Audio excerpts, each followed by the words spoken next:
तुम्हाला एक आश्चर्य करणारं उदाहरण देतो.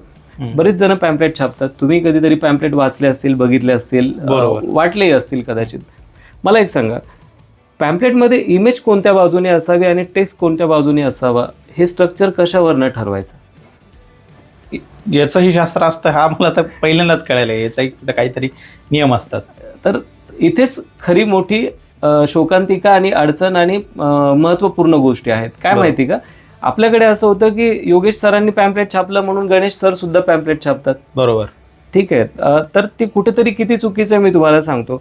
इमेज शक्यतो ही पॅम्पलेटच्या उजव्या बाजूने असावी आणि डाव्या बाजूने तुमचा जो काही टेक्स्ट मजकूर असेल, मॅटर असेल, तो डाव्या बाजूने असावा. का? त्याचं असं आहे की आपल्याला सवयीचा भाग असतो. उर्दू भाषा ही उजवीकडनं डावीकडे लिहिल्या जाते. मराठी, हिंदी, इंग्रजी ही भाषा डावीकडनं उजवीकडे लिहिल्या जाते.